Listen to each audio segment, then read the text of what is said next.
दोस्तों, nuclear thermal rocket होता क्या है, इसकी रिसर्च अभी कहां स्टैंड करती है, इसकी जरूरत क्यों है और ये आज के जो केमिकल प्रोपल्शन के रॉकेट्स हैं उनसे बेहतर कैसे है, ये सारी बारीकियां आज देखेंगे। दोस्तों, मैं हूं तुम्हारा mentor friend Manish Purohit, I am a former scientist और आज हम थोड़ा सा रॉकेट की कुछ गुत्थियां सुलझाने वाले हैं। दोस्तों, बात यहां से 70 साल पहले की है। 70 साल पहले एक डेजर्ट के highly confidential classified research lab के अंदर कुछ हलचल हो रही थी। उस हलचल में एक न्यूक्लियर रिएक्टर को उल्टा रखकर उसके ऊपर एक नोजल लगाकर टेस्ट फायर किया जा रहा था। टेस्ट फायर में नोजल के बगल में एक फ्लेम रखी हुई थी जो कि एग्जॉस्ट गैसेस को तुरंत जला रही थी, क्योंकि ये नहीं चाहते थे कि वहां पर कोई एक्सप्लोजन या ब्लास्ट जैसी सिचुएशन हो जाए, क्योंकि एग्जॉस्ट में हाइड्रोजन निकल रहा था। लेकिन ये सारा सेटअप हो क्यों रहा था? क्यों? क्योंकि अमेरिका ने प्लान किया था कि हम जब चांद पर पहुंच जाएंगे तो हम वहां रुकेंगे नहीं, हम हमारे मिशन को चांद से आगे लेके जाएंगे, हम मार्स पे पहुंच जाएंगे, हम जुपिटर तक जाएंगे, और भी अगर हमें दूर जाना पड़ा तो हमें एक पावरफुल इंजन की जरूरत है। केमिकल प्रोपल्शन वाले जो इंजन हैं, यानी जैसे कि अभी के मर्लिन इंजन, रैप्टर इंजन, अपना विकास इंजन, ये जो सारे इंजन हैं, ये इंजन केमिकल फ्यूल को बर्न करते हैं। उससे जो प्रोडक्ट मिलता है जिसको हम रिएक्शन मास कहते हैं, उस रिएक्शन मास की एक सिंपल फिजिक्स पे काम करते हैं। टेम्परेचर ज्यादा होगा, उससे एनर्जी ज्यादा होगी, एनर्जी ज्यादा होगी तो जो एग्जॉस्ट निकलता है, यानी जो केमिकल प्रोडक्ट बने हैं रिएक्शन के बाद, वो जो केमिकल प्रोडक्ट के मॉलिक्यूल्स हैं, वो मॉलिक्यूल केमिकल कंपाउंड जो हैं, वो हाई टेम्परेचर पर हाई वेलोसिटी के साथ जब बाहर निकलेंगे नोजल के एग्जॉस्ट से, तो वो हमें थ्रस्ट देंगे, वो हमें धक्का देंगे और उस धक्के से हम हमारे रॉकेट को लॉन्च करेंगे, पेलोड्स को लेके जाएंगे, एस्ट्रोनॉट्स को लेके जाएंगे। लेकिन इस पूरी इक्वेशन में जो सबसे बड़ी लिमिटेशन है वो यह है कि ये जो रिएक्शन मास है, इस रिएक्शन मास का जो मॉलिक्यूलर वेट है वो ये डिसाइड करता है कि हमें वेलोसिटीज कितनी अटेन होगी। अगर हम टेम्परेचर बढ़ा भी दें तो हम एनर्जी बढ़ाते हैं, और एनर्जी बढ़ाने के साथ अगर मास कम नहीं करा तो हमें वेलोसिटी में बहुत ज्यादा कोई फायदा नहीं मिलता, और अगर हम वेलोसिटी नहीं बढ़ा पा रहे तो हमें थ्रस्ट ज्यादा नहीं मिल पाएगा।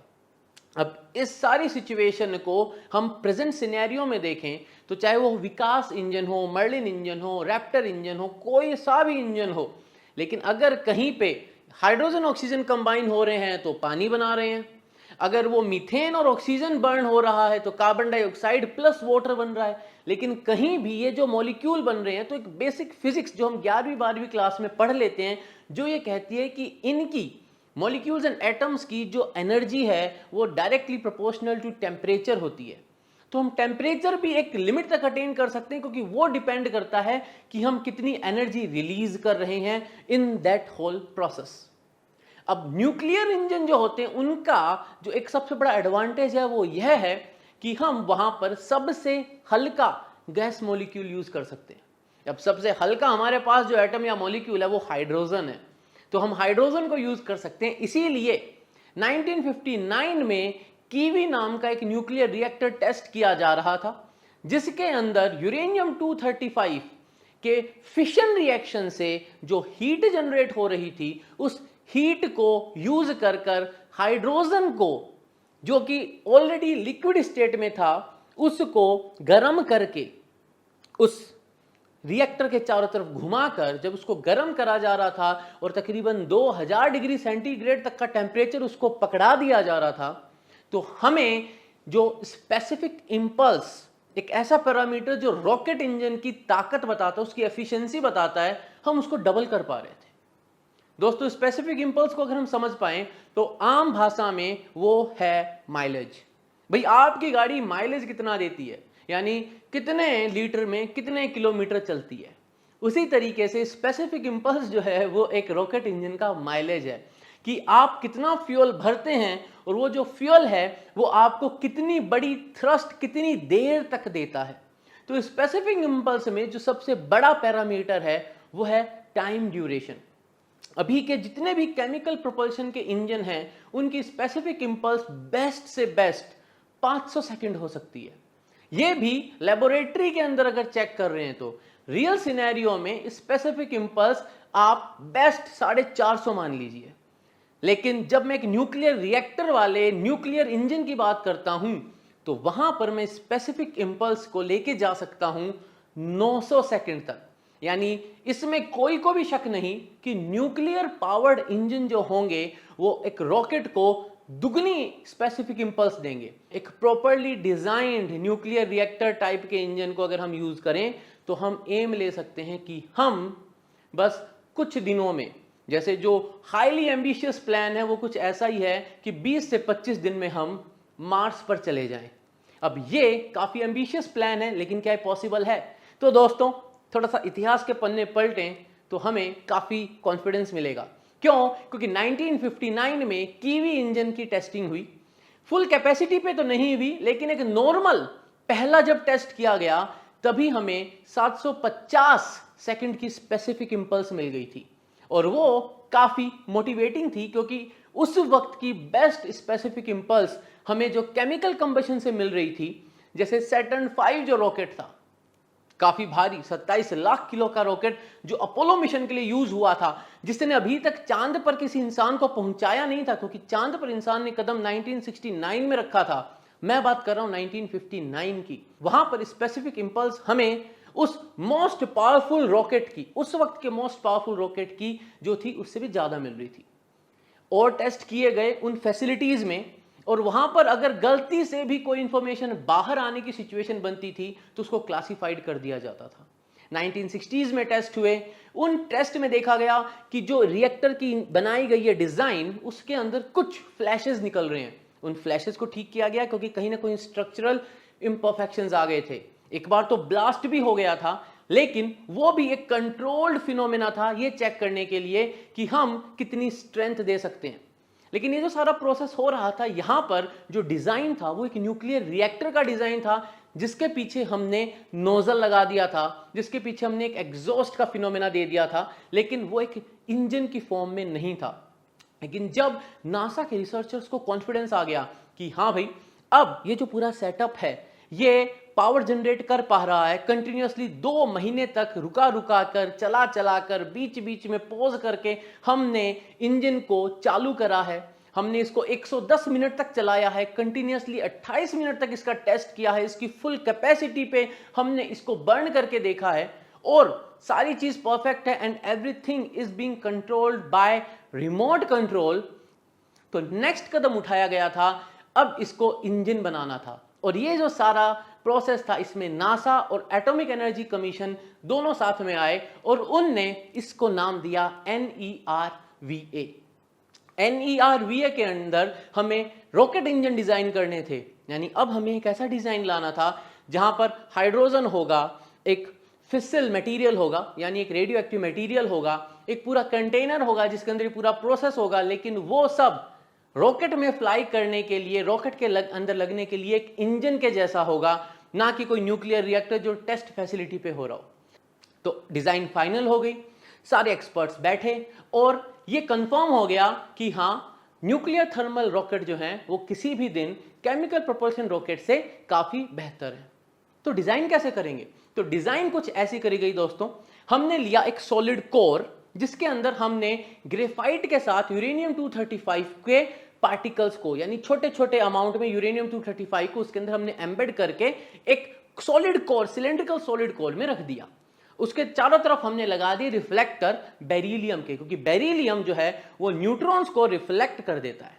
क्यों? क्योंकि ये हम पढ़ते हैं रेडियो एक्टिविटी में कि हमें अगर चेन रिएक्शन चाहिए तो जो पहला फिशन होगा उससे जो न्यूट्रॉन निकले हैं, अगर वो सारे के सारे न्यूट्रॉन कोई एब्जॉर्ब कर लेगा या वो न्यूट्रॉन अगर खो गए तो रिएक्शन भी रुक जाएगा। तो रिएक्शन को अगर हमें क्रिटिकल करना है तो हमें कुछ न्यूट्रॉन्स की जरूरत पड़ेगी।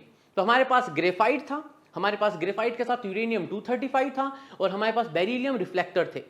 उस पूरे चैम्बर के बगल में जो सॉलिड कोर था, इसके बगल में था हमारे पास लिक्विड हाइड्रोजन का चैम्बर। लिक्विड हाइड्रोजन ही क्यों लिया?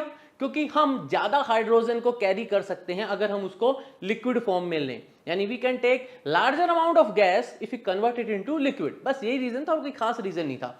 क्यों? क्योंकि उसका टेम्परेचर मेंटेन करने के लिए तो और हमें सिस्टम बढ़ाने ही पड़ेंगे, बट देन हमें फायदा ज्यादा है, हम we can carry more volume of hydrogen. तो जो हाइड्रोजन है वो लिक्विड स्टेट में है, फिर एक लगेगा टर्बो पंप। तो जब लिक्विड हाइड्रोजन आएगा वो टर्बो पंप से निकलेगा, वो जाएगा सीधा हमारे एग्जॉस्ट नोजल पे, एग्जॉस्ट नोजल में थोड़ा घूमेगा, वहां से वो आएगा सॉलिड कोर के बाहर से घूमेगा, सॉलिड कोर से बाहर घूम के जो सॉलिड कोर था उसके अंदर हमने चैनल बनाए हुए थे, छोटे छोटे टनल जैसी खूब सारी। वो जो टनल्स थी वो टनल गर्म हो चुकी होंगी, क्योंकि रिफ्लेक्टर जो है यूरेनियम के फिशन से जो न्यूट्रॉन्स निकल रहे हैं उन न्यूट्रॉन्स को वो बार बार रिफ्लेक्ट करेंगे और वहां पर जो टेम्परेचर वो बढ़ जाएगा। उस बढ़े हुए टेम्परेचर को, उस न्यूक्लियर एनर्जी को जो मैंने थर्मल में कन्वर्ट कर दी है, उस न्यूक्लियर एनर्जी को मैं यूज करूंगा मेरे हाइड्रोजन के टेम्परेचर को बढ़ाने में। अब हाइड्रोजन गैस जब वहां से निकलेगी तो टेम्परेचर इंक्रीज हो जाएगा हाइड्रोजन का। अब यहां पर भी एक प्रॉब्लम थी कि जब हाइड्रोजन गैस उन टनल्स के थ्रू निकलेगी और उसका टेम्परेचर 2000 डिग्री सेंटीग्रेड तक पहुंच जाएगा, तो ऐसा तो नहीं है कि वो उस टनल की जो पेरीफेरी है उसको वो इरोड कर दे, पार्टिकल्स अपने साथ लेके चली जाए। तो वहां पर क्या किया गया, वहां पर नियोबियम कार्बाइड की एक लेयर की कोटिंग कर दी, जिससे कि जब हाइड्रोजन उन चैम्बर्स के थ्रू निकले, उन टनल्स के थ्रू निकले, तो टेम्परेचर तो गेन करे लेकिन कोरोजन न करे, इरोजन न करे। ठीक है, अब जब हाइड्रोजन उन टनल्स के थ्रू निकलेगा तो जब वो यहां से इधर पास होकर निकलेगा तब तक उसका टेम्परेचर बढ़ चुका होगा। अब वहां पर हम उसको पास करेंगे नोजल में। तो जैसे वो नोजल से बाहर निकलेगा तो हाइड्रोजन सबसे हल्की गैस है, उसका मॉलिक्यूलर मास सबसे कम है, लेकिन उसका टेम्परेचर ज्यादा है, उसके पास एनर्जी ज्यादा है, तो हमें मिलेगी ज्यादा एग्जॉस्ट वेलोसिटी। और ज्यादा एग्जॉस्ट वेलोसिटी कन्वर्ट होती है डायरेक्टली स्पेसिफिक इंपल्स में, और हमें स्पेसिफिक इंपल्स ज्यादा मिल जाएगी। यहीं पे थोड़ा सा वो जो गर्मा गर्म हाइड्रोजन निकल रहा है, थोड़ा सा हम उसको बाहर निकाल लेते हैं, जिसको हम कहते हैं ब्लीड, इंजन ब्लीड कहते हैं जिसको।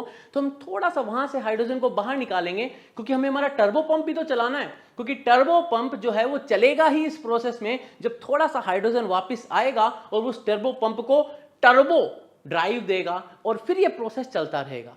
अब ये जो सारा प्रोसेस है ये टेस्ट करा गया, बहुत बार टेस्ट किया गया और सक्सेसफुल भी रहा था।